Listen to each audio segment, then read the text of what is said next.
এই প্রথমবারের মতন বাংলাদেশে ঈদযাত্রীরা সব বাড়িতে এসছেন, কোনো হ্যাসেল ছাড়া এবং কোনো কষ্ট ছাড়া বাড়িতে এসছেন। আসেন নাই? ইনশাআল্লাহ তারা ফিরেও যাবেন ভালোভাবে। ঠিক আছে, তাই এসে করছেন।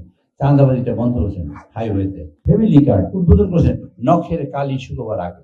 আমার এলাকার মানুষেরা বলছে, আমি শুনছি যে বলছে এটা ফলস কার্ড, এটা ভুয়া কার্ড। 14 টাকা 10 টাকা চাল খাওয়া, সেই চাল খাওয়াতে পারে নাই সেই লোকেরা, সেইখানে চাল খাওয়াতে সম্ভব হয় নাই গভর্নমেন্টের পক্ষে। এখন কি করে সম্ভব হবে এতগুলো হাজার হাজার টাকা গভর্নমেন্টের জন্য খরচ করতে, মানে এই যে ফ্যামিলি কার্ড করার জন্য? তাদের জন্য একটা উত্তর, সেটি হলো 32 লক্ষ কোটি টাকা বাংলাদেশ থেকে চুরি করে সেখান থেকে নিয়ে গেছে। কয় টাকা?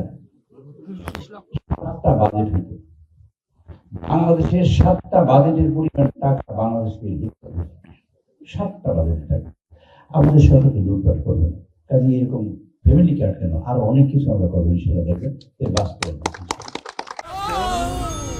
ডেন্টিস্টের পরামর্শ নাও নতুন কোলগেট অ্যাক্টিভ সল্ট। যেহেতু চুরি করবো না, প্রচুর টাকা আমরা টাকা দিয়ে করবো, এত টাকা আমরা দেবো, এত টাকা আমাদের জোগাড় হবে ইনশাআল্লাহ। আল্লাহর রহমতে আপনারা ট্যাক্স দেবেন, খাজনা দেবেন, সেই টাকা সঞ্চিত হবে ইনশাআল্লাহ। তারেক রহমানের হাত দিয়া বাংলাদেশের প্রত্যেকটা পরতে, প্রত্যেকটা জায়গায়, প্রত্যেকটা কিছুতে উন্নয়ন হবে ইনশাআল্লাহ। ফ্যামিলি আমাদের বাংলাদেশের, আমরা 17 বছর আমাদের নেতাকর্মীরা জেল জুলুম নির্যাতনের শিকার হয়েছে। এই এলাকার যারা মানুষ ছিলেন, যারাই একটু অন্যায় প্রতিবাদ করতেন, যারা ভালো কাজ করার জন্য চেষ্টা করতেন, তারাই বিপদগ্রস্ত ছিলেন, তারাই জেলে গেছেন, তারাই জুলুমের শিকার হয়েছেন, তারাই পালিয়েছেন, তারা জঙ্গলে থাকতে হয়েছে, ধান খেতে থাকতে হয়েছে। কিন্তু যারা ইয়েবা ব্যবসা করছেন তারা কিন্তু খুব ভালো আছে, ঠিক না? ইয়েবা ব্যবসায়ীদের এখানে খুব ভালো জায়গা ছিল, কিন্তু রাস্তা হয় নাই। ইয়েবা ব্যবসায়ীদের জন্য দরজা খোলা ছিল, কিন্তু যারা রাস্তা চাইতে গেছেন, খাল চাইতে গেছেন, উন্নয়ন চাইতে গেছেন, তাদের জন্য দরজা বন্ধ। বেশি চাইলে জেলখানা। এই ছিল এই এলাকার মূলত কাজ। এই যে রমজান মাস আপনারা দেখলেন না? রমজান মাস দেখছেন? এই কথা বলেন না তো, রমজান মাস দেখছেন? আমার বয়স, আমি এই আর 2 দিন পরে 72 বছরে পা দেব, আর মাত্র 2 দিন, 23 তারিখে আমার জন্মদিন। আমি 72 বছর জীবনে, আমার জীবন দশায় আমি কখনো দেখিনি রমজান মাস আসছে আর জিনিসের দাম বাড়ে নাই। এই প্রথম রমজান মাস আসা করি। আপনারা সবাই করেন আলহামদুলিল্লাহ। এটা আল্লাহ রাব্বুল আলামিনের ইচ্ছে হয়েছে, কিন্তু কাজটা করেছেন তারেক রহমান সাহেব। এই প্রথমবারের মতন বাংলাদেশে ঈদযাত্রীরা সব বাড়িতে এসছেন, কোনো হ্যাসেল ছাড়া এবং কোনো কষ্ট ছাড়া বাড়িতে এসছেন। আসেন নাই? ইনশাআল্লাহ তারা ফিরেও যাবেন ভালোভাবে। ঠিক আছে, তাই এসে করছেন। চাঁদাবাজিটা বন্ধ করেছেন হাইওয়েতে। তিনি বলেছেন ইমাম মুয়াজ্জিনদের টাকা দিবেন। বাংলাদেশের স্বাধীনতার পর কোন ইমাম মুয়াজ্জিনদের সরকারি তরফ থেকে কখনো কোনো টাকা দেওয়া হয়নি।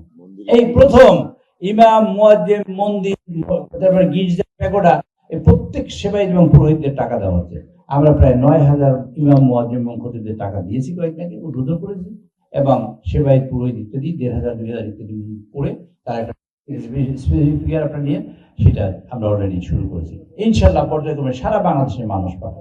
একজন খতিব, সমাজের খতিবরা, ইমামরা, মুয়াজ্জিনরা নিগৃহীত এবং তাদের সম্মান পায় না। সম্মান দেওয়ার জন্য আমাদের নেতা তারেক রহমান সাহেব বলেছেন, একজন ইমাম অথবা মুয়াজ্জিন অথবা একজন খতিব এই যে দেশের আইন শৃঙ্খলা পরিস্থিতি ওই কমিটিতে সম্পৃক্ত থাকবেন। একজন থাকবেন। আমরা চাই কি? আমরা মানুষরা চাই কি? সেটা আপনারা শুনে রাখবেন। আমরা মানুষরা চাই আমরা যেন দুবেলা ভাত খেতে পারি, মোটা কাপড় পরতে পারি, আমার সন্তান যেন লেখাপড়া শিখতে পারে, আমি যেন আমার মেয়েকে ভালো জায়গায় বিয়ে দিতে পারি, আমার ঘরটা যেন ঠিক মতো সুন্দর হয়। আমি এইসব জিনিস চাই। এগুলো হলো আমার চাওয়া, মৌলিক চাহিদা। এই মৌলিক চাহিদার ক্ষেত্রে যেসব কাজ করণীয়, ইনশাআল্লাহ আল্লাহ যদি তৌফিক দেয়, চেষ্টা চালাবো। আমার এই বয়সে এই ক্ষুদ্র সময় যতটুকু পাবো তার চেষ্টা করবো। তার মধ্যে হলো এই টেলিভিশন ভাইরে আপনার কথা শুনেন, তার মধ্যে যেটা প্রায়োরিটি দেবো আমরা গোল্ড মাইনের মধ্যে বসে আছি, আমরা স্বর্ণের খনির মধ্যে বসে আমরা জানি না। স্বর্ণের খনি এইখানে সাগর, বঙ্গোপসাগর, আর এই পাশে নদী, এই পাশে নদী, এই পাশে নদী, এরকম পানি বেষ্টিত একটা জায়গা বাংলাদেশে আমরা, এটি বহুগুণ একমত। আমরা এটা যদি সবটাকে ইকোনমিক জোন করতে পারি, আমরা শুধু বরগুনার মানুষ না, আমরা পটুয়াখালী, ভোলা, বরিশাল, ঝালকাঠি, পিরোজপুর, সব জায়গার মানুষকে এখানে কাজে লাগাইতে হবে ইনশাআল্লাহ। ওই সব মানুষ আসবে ইনশাআল্লাহ আপনাদের বাড়িতে কাজ করবেন। আপনাদের সকল সন্তানরা চাকরির জন্য করেন, চাকরির জন্য করতে হবে। হাজার হাজার ব্যবসা নিয়ে তারা আসবে, দক্ষ মানুষ পাঠাবে। কাজে আমরা করতে চাই এখানে এই সন্তানদের ওই মানুষ বানাতে চাই যে মানুষ দক্ষ এই দেশের কাজে লাগবে এবং বিদেশের অর্থনীতি তারা হাত দেওয়ার সুযোগ পাবে এবং বাংলাদেশের অর্থনীতি তৈরি করবে।